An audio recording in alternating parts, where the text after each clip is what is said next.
ఓం నమో నారాయణాయ. విష్ణు సహస్రనామంలోని 958, 959 నామముల యొక్క భావమును పాట రూపంలో పాడుచున్నాను. 958వ నామము పణహ, మెరుపు, ఒక సమూహము, కక్ష, వంశము, స్వీయ లేదా అహం నాశనము అని చెప్పబడింది. అంత్యకాలము, మృత్యువు, వినాశనము, ముగింపు అని కూడా చెప్పారు. ఏదైనా పదార్థము లేదా వస్తువును డబ్బుగా ఉపయోగించుట. పణ అంటే వ్యవహారము, క్రయము.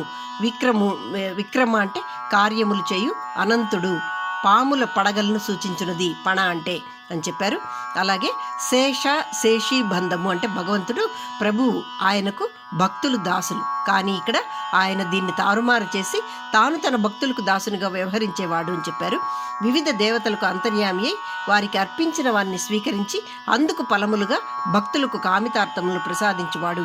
ప్రపంచంలో సదా రూపములను అంటే వస్తువులు, జీవులను మరియు వానికి తగు పేర్లను సూచిస్తూ సదా కార్యశీలి అయి ఉండేవాడు. మానవులు ఆచరించు కర్మలను పణము అంటే మూల్యముగా స్వీకరించి వానికి తగిన రీతిలో ఫలములను ప్రసాదించువాడు. జగత్తులోని సకల వ్యవస్థలను, క్రియలను సక్రమంగా నడుపువాడు. వివిధ దేవతలకు తగు విధులను ఏర్పరిచి వారి కార్యములను నియంత్రించుచున్నవాడు. నాగుపాము లేక ఏదైనా పాము యొక్క విస్తరించిన పడగను పణ అంటారు అని చెప్పారు. పణ అంటే మరణించడము, గడువు ముగియుట, ధ్వంసం చేయుట, నాశనము చేయబడిన అని కూడా అర్థము. మరణము, గడువు, వినాశనం, విధ్వంసం అని కూడా అర్థము.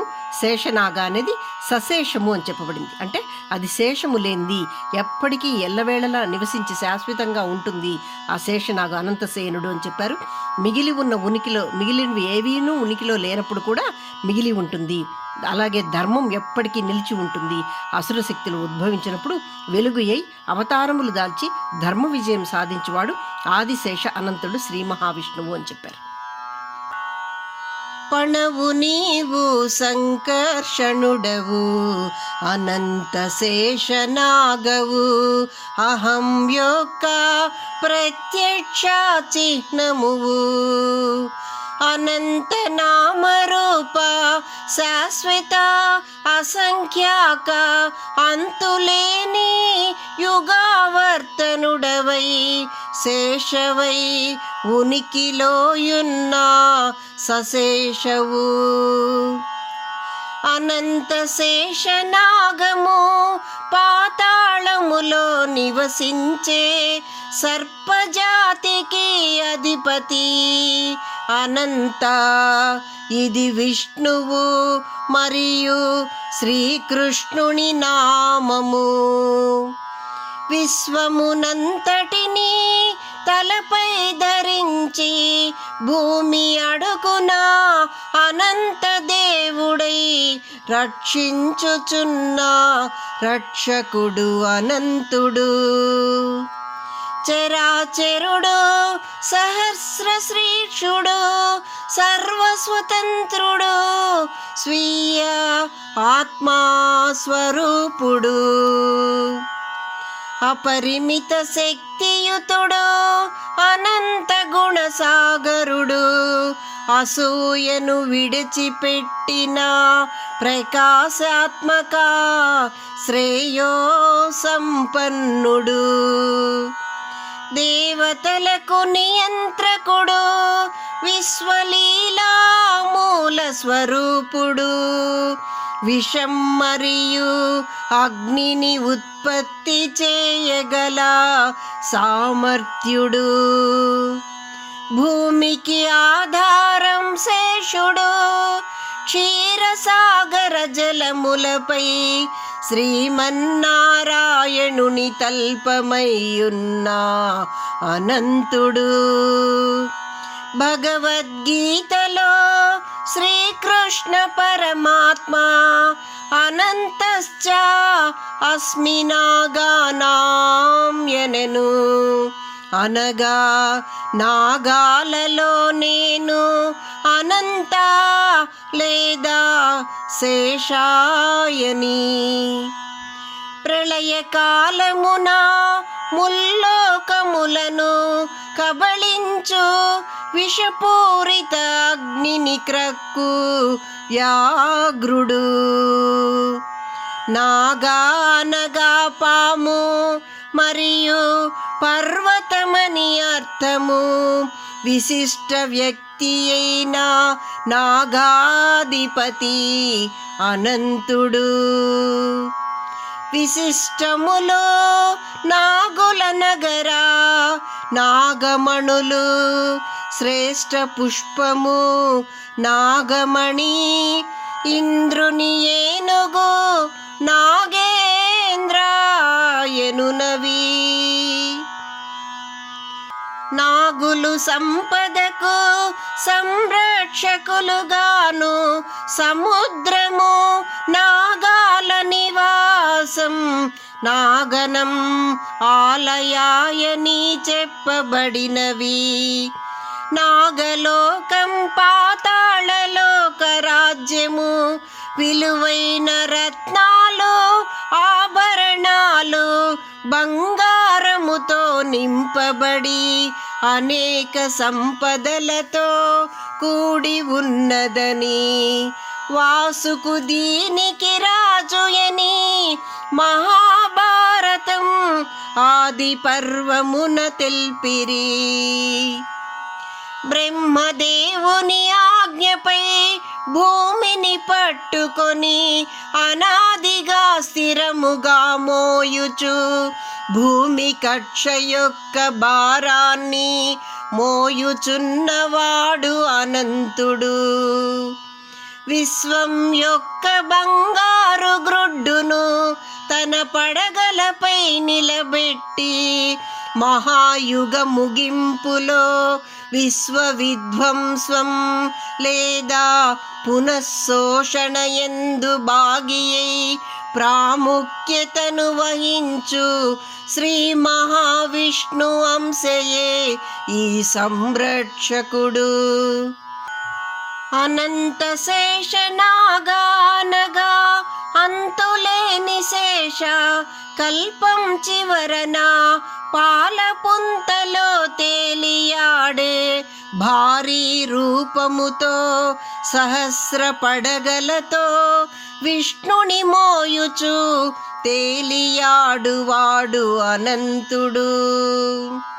రామావతారమున లక్ష్మణుడిగాను శ్రీకృష్ణావతారమున బలరామ సంకర్షణునిగను జన్మించిన శేషుడు. శ్రీ మహావిష్ణువు విశ్వం విస్తరణను అనంతుడై గావించెనని తన యోగమాయను ఆధ్యాత్మిక శక్తిని ఈ విధమున ఉపదేశించెను. దేవకీ గర్భమున అనంత శేషాని పిలువబడే పిండము ఉన్నది. ఇది నా యొక్క పూర్తి విస్తరణాని భాగవత దశమస్కందమున తెల్పబడినది. ఆదిశేషుడే పతంజలి మహర్షిగాను హిందూ వేదాంతకర్త ఆచార్య రామానుజాచార్యుడని తెల్పబడినది. ఆదిశేషుడు కుండలిని శక్తికి ప్రతీకయై చెప్పబడినవాడు. ప్రతి జీవి మధ్యలో సూక్ష్మ శ్వాస యొక్క కుండలిని స్పృహ శ్వాస మరియు అంతర్గత కేంద్రాగ్ని అయి ఉండును. ఇది భూమి మధ్యలో అగ్ని వంటిది. శ్రీ మహావిష్ణువు సర్వోత్కృష్ట బ్రహ్మగా ఆదిశేషుని రూపంలో కుండలిని శక్తి అనంతపై ఆశ్రయించినవాడు. ఇది మొత్తం విశ్వము యొక్క కుండలిని సూచించును. భగవద్గీత యందు మొత్తం సృష్టి శ్రేష్ఠ ఆత్మా స్వభావం శక్తిపై ఆధారపడి ఉద్భవించినదని శ్రీకృష్ణ పరమాత్మ తెలిపెను. పంచ ప్రాణ శక్తులకు ప్రతీక అయిన ఆదిశేషునిపై మహావిష్ణువు సేదదీరు అనంతశయనుడు. ప్రాణం ఆకాశముతో కలసినప్పుడే సృష్టి ప్రారంభమగునని, ఇదియే విశ్వం యొక్క అనంత సర్వవ్యాప్తి అయిన పదార్థము అని చెప్పబడినది. శ్రీకృష్ణుడు కాళింగమర్దన గావించి అందరూ వారిలోని కుండలిని శక్తిని చైతన్యము గొలుపుటచే ఆత్మ సాక్షాత్కారులగుదురని ప్రబోధించెనని తెలుపబడినది. భూమాత ఆదిశేషుని భుజాలపై సమతుల్యంగా ఉండటం భూమి యొక్క స్వంత కుండలిని శక్తిని సూచించును. శేషుని 1000 పడగలు సహస్రారానికి ఉపమానము. సహస్రారానికి చేరుకున్న కుండలిని సర్పశక్తి పాము చుట్టవలే ఉండు దైవిక శక్తి ఇది. ఇది శాశ్వతము, అనంతము మరియు అత్యున్నతమైన ఉనికిలోకి దారి తీసే 1000 రేకుల కమలము. ఇది స్వచ్ఛ చైతన్యానికి స్థానము. కుండలిని సహస్రారానికి ఎగబాకినప్పుడు శక్తి మరియు స్పృహ ఏకమై ప్రకాశాలను ఉదయింపచేయునని తెల్పిరి.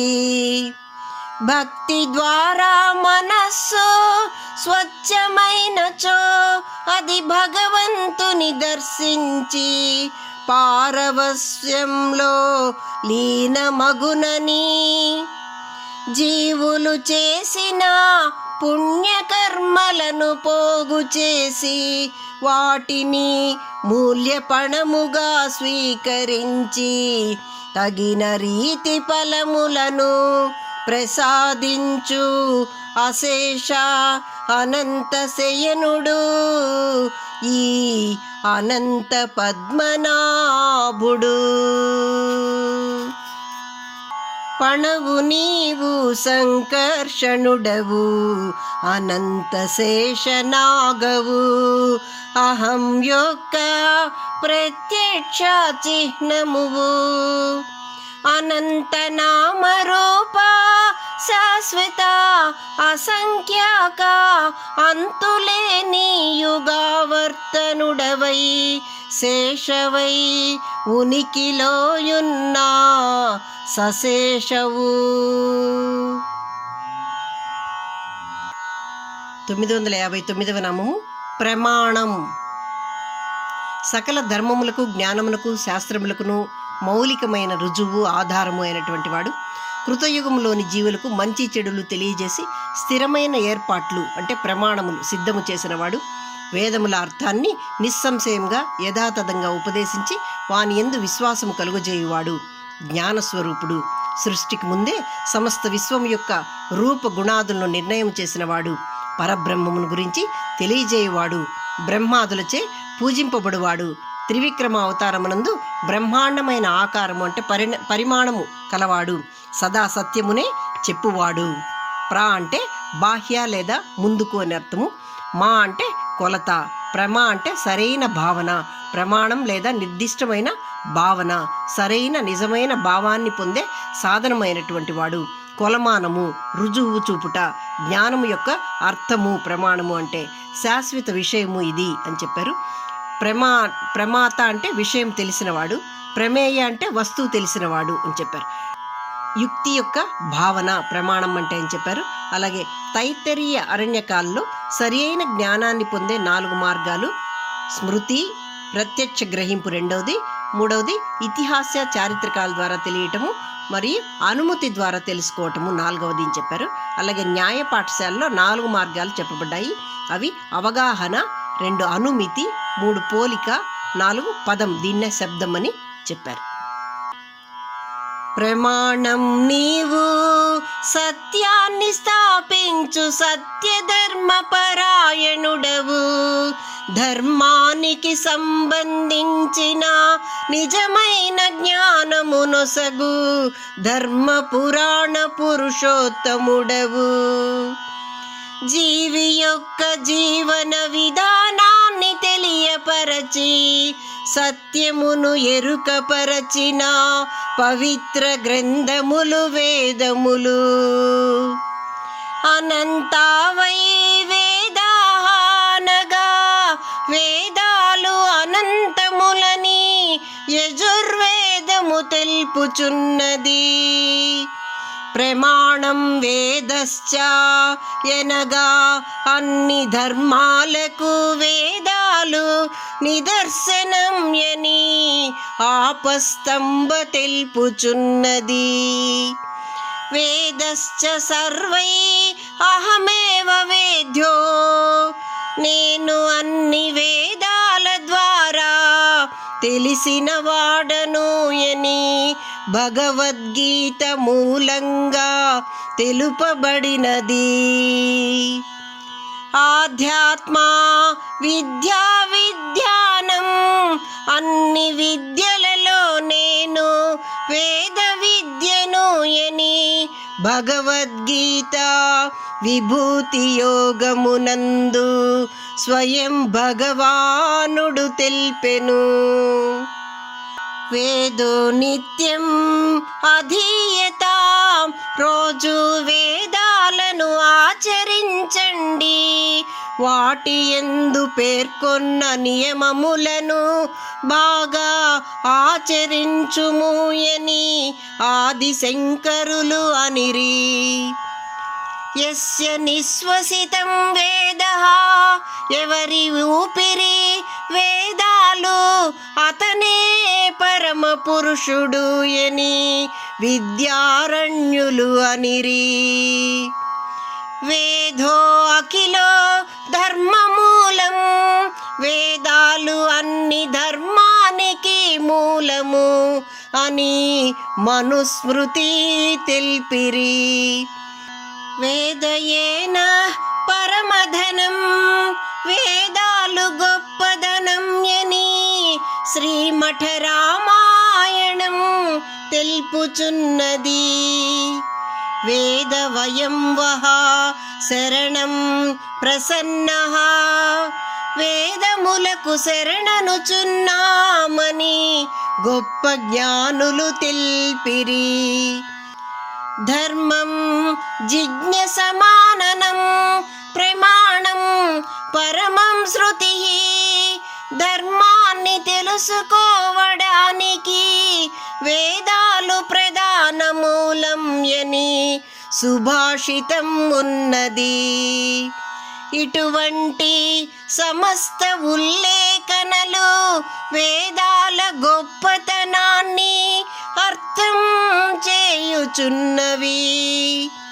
ధర్మం మరియు ధర్మ సూత్రాలను తెలియజేయునవి పవిత్ర నిర్దిష్ట గ్రంథములు. వీనినే ధర్మం ప్రమాణంలనిరి. ప్రమాణం అనగా సత్యాన్ని స్థాపించేది కావున ధర్మ ప్రమాణమనగా ధర్మానికి సంబంధించిన నిజమైన జ్ఞానమునొసగునది. ఇవి నిజమైన ధర్మాన్ని గురించి తెలుపు పవిత్ర గ్రంథాలు అని తెల్పిరి.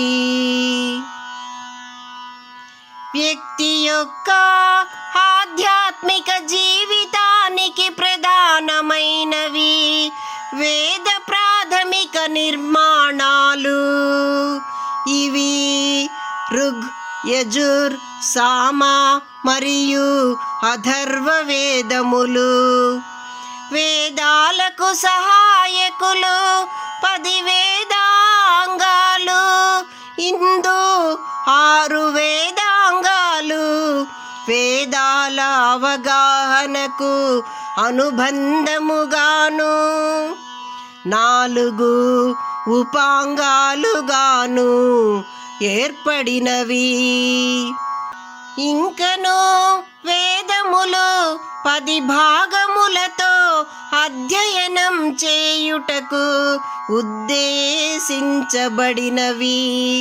అవి శిక్ష, వ్యాకరణ, ఛందస్సు, నిరుక్త, జ్యోతిషం, కల్ప, మీమాంస, న్యాయ, తర్కశాస్త్రం, ధర్మశాస్త్రం ఎనునవి.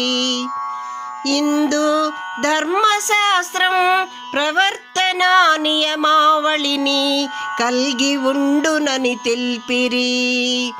ఈ గ్రంథాలు జీవితానికి సంబంధించిన జ్ఞానం మరియు జ్ఞానంతో నిండి ఉన్న 14 విద్యాస్థానాలు అని చెప్పబడినవి.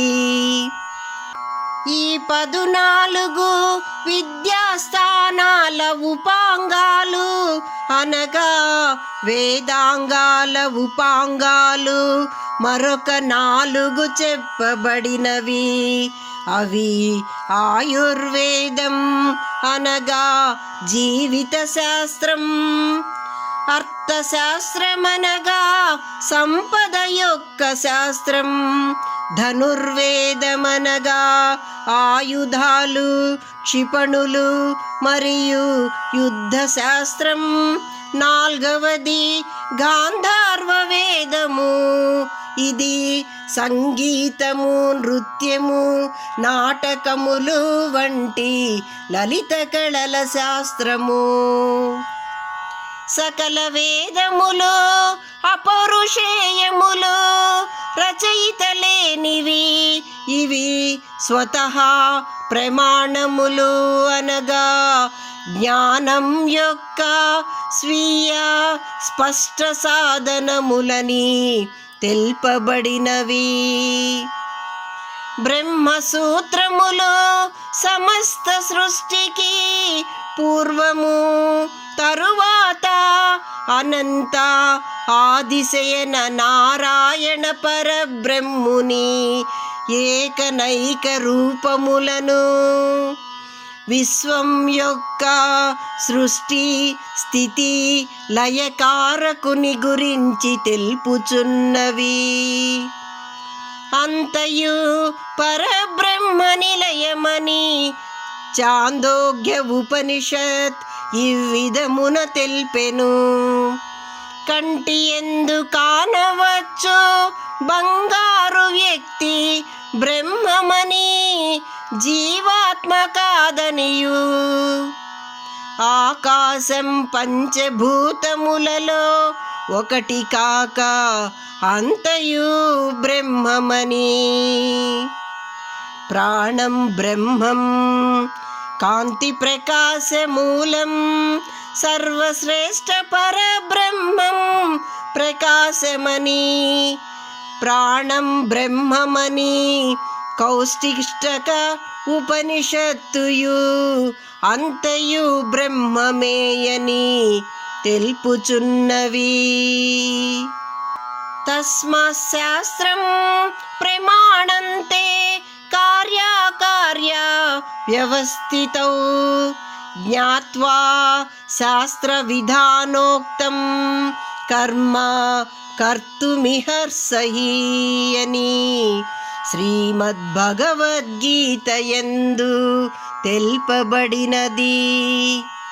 స్వీయ క్షేమాన్ని కోరుకొనువాడు జ్ఞానం తెలిసి శాస్త్ర విధానం ప్రకారం కర్మలనాచరించవలెనని, శాశ్వత ఆనందాన్ని పొందుటకై ప్రవర్తనా నియమావళిని నిర్దేశించే వేదాలను స్మృతులను గౌరవించాలని, ఇవియే మోక్ష సాధనములని సమస్త యోగ సారము భగవద్గీతాయని స్వామి శివానంద తెలిపిరి.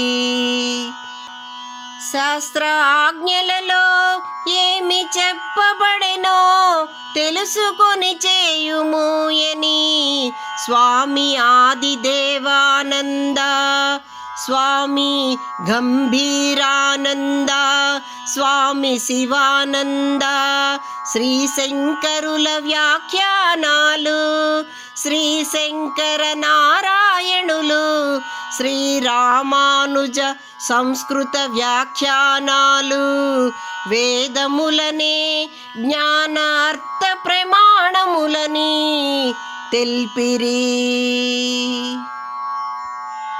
ప్రమాణం నీవు సత్యాన్ని స్థాపించు సత్యధర్మ పరాయణుడవు, ధర్మానికి సంబంధించిన నిజమైన జ్ఞానమునొసగు ధర్మ పురాణ పురుషోత్తముడవు.